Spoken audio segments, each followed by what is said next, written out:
Les nations africaines peuvent-elles enfin briser les chaînes de l'exploitation néocoloniale et prendre le contrôle de leurs ressources, au lieu de les canaliser vers l'Occident? En Afrique de l'Ouest, en particulier au Sahel, la présence française a été de plus en plus contestée. L'antagonisme envers les anciennes puissances coloniales, notamment la France, s'est étendu au Burkina Faso et à la République centrafricaine, où les opérations françaises ont pris fin en 2016. Par la suite, 2 coups d'État au Burkina Faso ont conduit au départ des forces françaises. Le Burkina Faso a pris une mesure cruciale en interdisant les exportations d'or vers les pays occidentaux, un geste audacieux qui suscite des résistances à travers le continent. De plus en plus de nations africaines commencent à dire « assez » à l'extraction implacable de leurs richesses par des puissances étrangères. Mais le véritable enjeu dépasse la France. En effet, malgré toute l'attention portée à la mainmise néocoloniale de la France, ce sont d'autres nations occidentales qui sont sous le feu des projecteurs, se voyant progressivement exclues des marchés africains. Comment une petite nation enclavée d'Afrique de l'Ouest parvient-elle à faire les gros titres à l'échelle mondiale et à ébranler les fondations du contrôle néocolonial? Sous la direction inflexible du capitaine Ibrahim Traoré,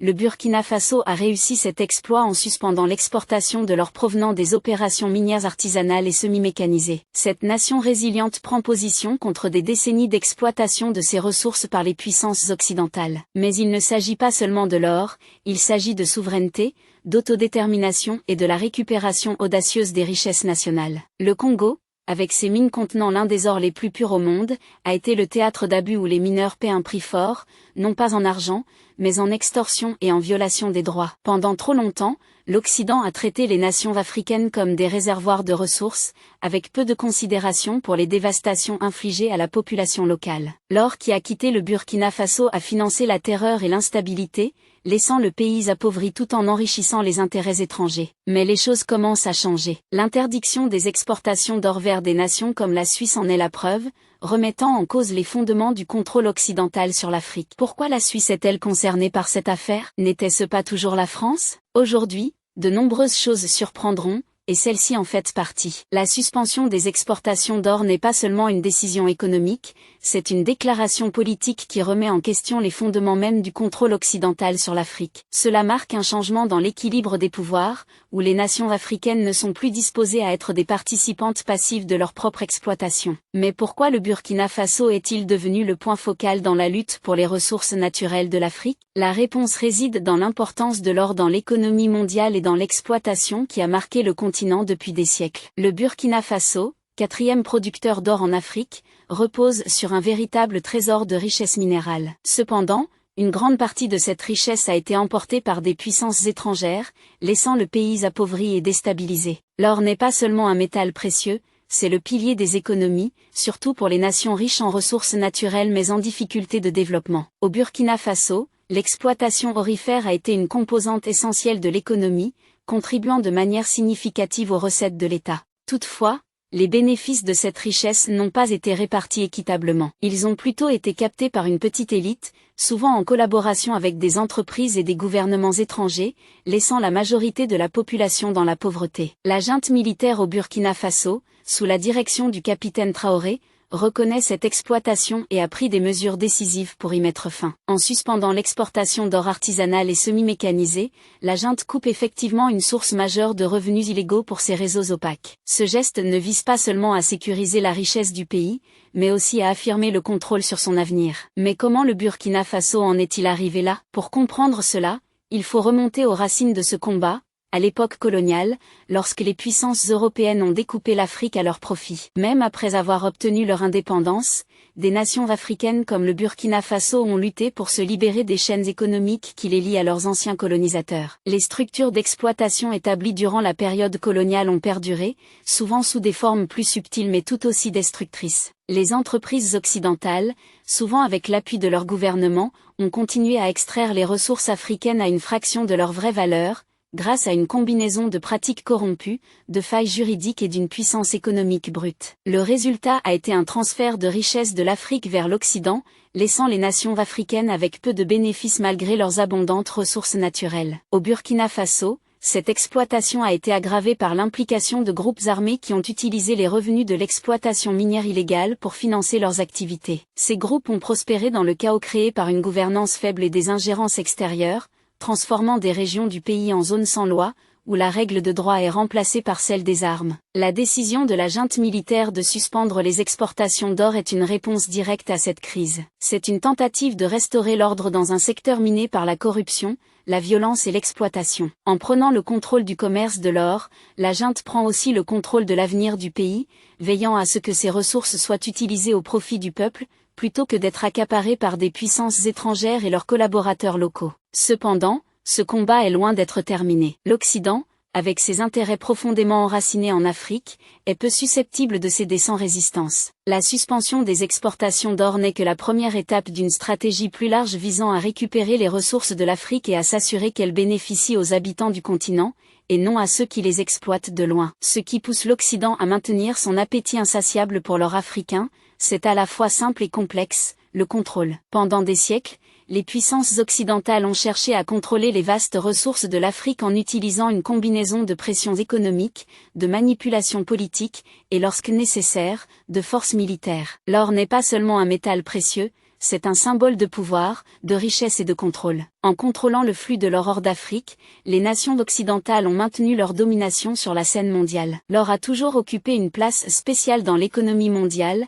servant de réserve de valeur, de protection contre l'inflation et de symbole de richesse et de pouvoir. Pour les nations occidentales, l'accès à l'or africain a été un facteur clé pour maintenir leur domination économique et politique. L'or extrait des mines africaines a afflué dans les coffres des banques occidentales, fournissant le capital nécessaire pour alimenter leurs économies, tout en laissant les nations africaines appauvries. Dans le cas du Burkina Faso, l'implication de l'Occident dans le commerce de l'or a été tout sauf bienveillante. Des rapports sur les exportations illégales d'or, souvent facilités par des fonctionnaires corrompus et des entreprises étrangères, sont monnaie courante. Cet or est ensuite blanchi par divers canaux, finissant dans les coffres des banques et des entreprises occidentales, loin de la portée des populations qui devraient en bénéficier. La décision de la junte militaire de suspendre les exportations d'or est une contestation directe de ce système d'exploitation. C'est une déclaration que le Burkina Faso ne permettra plus que sa richesse soit siphonnée par des intérêts étrangers. Mais ce geste n'est pas sans risque. L'Occident,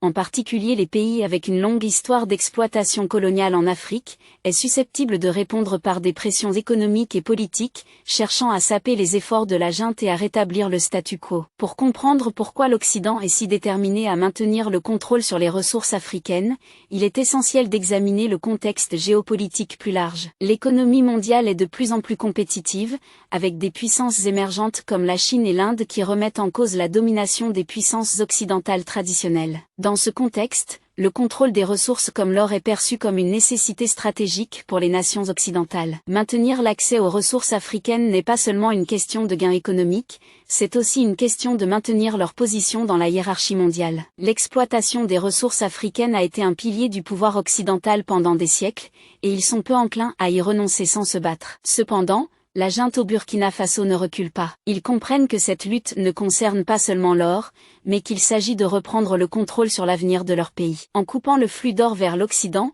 le Burkina Faso remet en cause l'ensemble du système néocolonial qui a maintenu l'Afrique dans un état de sous-développement perpétuel. C'est un geste audacieux qui pourrait avoir des répercussions considérables sur tout le continent. La question qui se pose maintenant est de savoir comment l'Occident réagira. Chercheront-ils à saper les efforts de la junte par des sanctions économiques, des pressions politiques ou même des actions secrètes? Ou reconnaîtront-ils que le monde change et que l'Afrique n'est plus disposée à être un participant passif de son exploitation? Les enjeux sont élevés, et l'issue de cette lutte aura des implications profondes pour l'avenir de l'Afrique et pour l'ordre mondial. Une question importante est de savoir comment l'Occident parvient à maintenir son contrôle sur l'Afrique. L'un des outils les plus puissants de son arsenal est la manipulation des récits. Pendant des décennies, les médias occidentaux et les politiciens ont dépeint l'Afrique comme un continent en proie à la corruption, à la violence et à la pauvreté. Ce récit sert à justifier la poursuite de l'exploitation des ressources africaines tout en détournant l'attention du rôle que jouent les puissances occidentales dans la perpétuation de ces problèmes. La représentation de l'Afrique comme un continent en crise perpétuelle n'est pas seulement un reflet de la réalité. C'est un récit soigneusement construit pour servir les intérêts de l'Occident. En se concentrant sur les aspects négatifs de la vie en Afrique, les médias occidentaux créent un sentiment de désespoir et d'inévitabilité, suggérant que le continent est incapable de gérer ses affaires sans une intervention extérieure. Ce récit est renforcé par des politiciens comme Giorgia Meloni qui, en 2019, a affirmé que 50% de tout ce que le Burkina Faso exporte finit dans le trésor français. Cette déclaration, bien qu'accrocheuse, est complètement fausse. Les données de la Banque mondiale révèlent que la France ne figure même pas parmi les 5 premières destinations des exportations du Burkina Faso. Près de 90% de l'or du Burkina Faso est exporté vers la Suisse, et non vers la France. Ce genre de désinformation n'est pas accidentel, il fait partie d'une stratégie délibérée visant à détourner la culpabilité et à maintenir le statu quo. En se concentrant sur des récits erronés, les puissances occidentales peuvent continuer à exploiter les ressources africaines sans être tenues responsables. Pendant ce temps, la véritable nature de l'exploitation, la manière dont la richesse africaine est canalisée hors du continent et dans les coffres des entreprises occidentales reste cachée aux yeux du public. La manipulation des récits s'étend au-delà des médias et touche également la sphère politique internationale. Les gouvernements occidentaux et les organisations internationales se présentent souvent comme des champions de la démocratie et des droits de l'homme, tout en ignorant le rôle qu'ils jouent dans le soutien au régime corrompu et l'exploitation des ressources africaines. Cette hypocrisie est rarement remise en question dans les médias traditionnels, qui continuent à dépeindre l'Afrique comme un continent nécessitant d'être sauvé par ses anciens colonisateurs. Mais le Burkina Faso remet en cause ce récit. En prenant le contrôle de ses exportations d'or, la junte militaire ne se contente pas de récupérer sa richesse, elle réécrit aussi l'histoire de son pays. C'est une histoire de résistance, d'une nation qui refuse d'être définie par les récits imposés par des étrangers. C'est une histoire qui résonne à travers toute l'Afrique, où d'autres nations commencent à remettre en question les récits qui les ont maintenus enchaînés pendant si longtemps. Le défi pour le Burkina Faso et d'autres nations africaines est de créer leurs propres récits, des récits qui reflètent leur réalité et leurs aspirations. Il ne s'agit pas seulement de raconter une histoire différente, il s'agit de reprendre le contrôle de leur destinée. En remettant en question les récits imposés par l'Occident, les nations africaines peuvent commencer à affirmer leur souveraineté et à prendre le contrôle de leur avenir. Mais cela ne sera pas facile. Les médias occidentaux et l'establishment politique ont un intérêt direct à maintenir leur contrôle sur le récit. Ils continueront à dépeindre l'Afrique sous un jour négatif, utilisant leurs ressources considérables pour étouffer les voies alternatives. Cependant, comme le démontrent les actions du Burkina Faso, il est possible de contester ces récits et de créer une nouvelle histoire pour l'Afrique, une histoire d'émancipation, de souveraineté et d'autodétermination. Les actions du Burkina Faso peuvent-elles déclencher un mouvement plus large à travers l'Afrique? La réponse réside dans le sentiment croissant à travers le continent contre le néocolonialisme. Le Burkina Faso n'est pas seul dans sa lutte pour reprendre le contrôle de ses ressources. À travers l'Afrique, une vague montante de résistance contre les puissances occidentales qui ont longtemps exploité les richesses du continent tout en laissant sa population dans la pauvreté se fait sentir. Dans la région du Sahel, où se trouve le Burkina Faso, d'autres nations prennent également des mesures pour affirmer leur souveraineté. Des dirigeants militaires de pays comme le Mali et le Niger ont exprimé leur mécontentement face à l'ordre mondial actuel, où les ressources africaines sont exploitées au profit d'autres nations. Ces leaders ne se contentent pas de faire de simples déclarations, ils prennent des actions concrètes pour reprendre le contrôle de l'avenir de leur pays. Ce changement ne concerne pas seulement l'or ou d'autres ressources, il s'inscrit dans un mouvement plus large en faveur de l'autodétermination et de la souveraineté. Pendant trop longtemps, les nations africaines ont été contraintes de suivre les règles imposées par leurs anciens colonisateurs, mais elles commencent maintenant à écrire leurs propres règles pour définir leur avenir. Il s'agit d'un changement puissant et transformateur, qui pourrait remodeler tout le continent dans les années à venir. Les actions du Burkina Faso ont résonné à travers l'Afrique, inspirant d'autres nations à prendre des mesures similaires pour protéger leurs ressources et affirmer leur souveraineté. Au Mali, par exemple, le gouvernement a pris des mesures pour nationaliser son industrie minière aurifère, réduisant ainsi l'influence des entreprises étrangères et veillant à ce qu'une plus grande partie de la richesse générée par les ressources du pays reste à l'intérieur de ses frontières. De plus, le gouvernement nigérien a également pris des mesures pour affirmer un contrôle accru sur ses ressources en uranium, que les entreprises françaises exploitaient depuis longtemps, en renégociant les contrats et en affirmant un contrôle plus strict sur ses ressources. Le Niger suit ainsi les traces du Burkina Faso en remettant en question le statu quo et en affirmant sa souveraineté. Ces actions font partie d'une tendance plus large à travers l'Afrique où les nations contestent de plus en plus les structures néocoloniales qui les ont maintenues dans un état de sous-développement perpétuel. De la nationalisation des ressources à l'affirmation d'un contrôle accru sur les politiques économiques, les nations africaines commencent à prendre en main leur destin. Cependant, ce changement n'est pas sans défi. La question est de savoir si l'Afrique est prête à résister à cette pression et à poursuivre son chemin vers la souveraineté. La réponse à cette question dépendra de la volonté des nations africaines de rester unies face aux pressions occidentales. Les actions du Burkina Faso ont créé un précédent puissant, mais elles nécessiteront le soutien d'autres nations africaines pour véritablement engendrer un changement durable. C'est un moment d'opportunité pour l'Afrique, une chance de se libérer des chaînes du néocolonialisme et de tracer une nouvelle voie vers l'avenir.